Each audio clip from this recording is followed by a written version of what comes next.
Gak mau ngiklan tapi pengen hasil cuan dari TikTok affiliate. Apakah bisa? Ya, jawabannya tuh pasti bisa banget asalkan tahu caranya ya. Nah, kalau misalkan kalian tuh pernah lihat di channelnya Bang Hendra Setio, dia tuh udah bahas kalau misalkan cara bermain TikTok affiliate itu bener-bener udah berbeda sekali ya. Kalau dulu kita harus ngiklan, tapi kalau sekarang kita bisa nebeng iklan alias diiklanin sama seller, gak perlu kasih kode bos sama si sellernya. Nah, caranya itu cukup mudah ya. Banyak nih di antara kalian yang pengen tahu gimana sih caranya biar kita tuh tahu gitu mana seller yang iklan JMP Max, mana seller yang enggak. Nah, jawabannya itu cukup mudah dan caranya juga cukup sangat simpel asalkan kita mau riset produk dan asalkan kita mau rutin aja ngecekin seller yang iklan JMP Max. Oke. Gak usah lama-lama, kita di sini kasih contoh aja. Kalau misalkan kita mau cari mana sih seller yang mengiklankan JMP Max ataupun ya lagi iklan lah intinya ya. Jadi Pitik itu berharap bisa kesambar iklan JMP Max. Nah, kalau misalkan PT teman-teman itu udah kesambar, itu sih enak banget. Gak usah ngiklan tapi dapat cuan dari iklan seller. Nah, sebagai contoh kita cek satu persatu ya.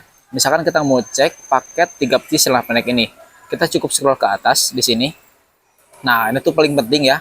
Paling banyak di sini 14. Jadi ini produk tuh sangat bermutu kalau misalkan mau dimainin, ini bakalan berpeluang banget karena ya, lihat nih.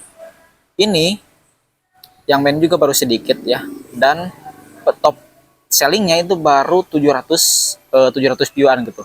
Nah, kita balik lagi ke pembahasan awal, gimana sih cara pengen tahu kalau misalkan si seller itu lagi ngiklan JMP Max. Kita coba klik ke komisi kayak gini, kita coba klik.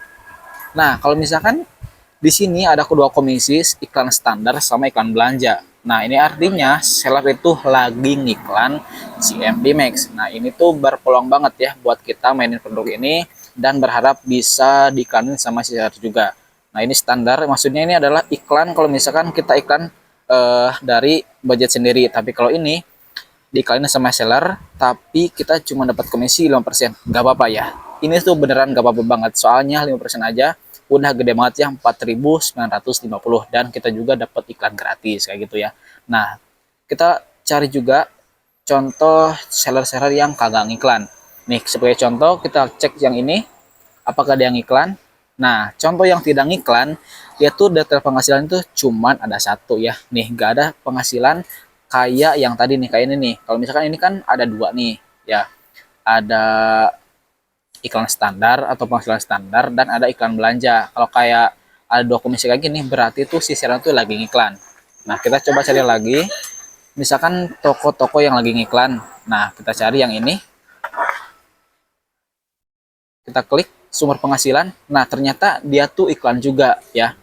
Nah, kebanyakan seller kalau misalkan dia tuh ngiklan, dia bakal turunin komisi kita ke 5%. Tapi itu gak apa-apa banget. Dan banyak juga kok seller-seller yang apa ya, istilahnya tuh dia tuh gak hitungan. Kalau misalkan iklan belanja juga segitu, iklan JMB-nya juga segitu-gitu aja gitu ya. Jadi itu enak banget lah kalau misalkan ketemu produk winning dan ketemu seller yang itu. Nah, cukup mudah ya caranya ya. Jangan lupa praktek, jangan lupa like, komen, dan juga subscribe. So, semoga bermanfaat. Good luck guys.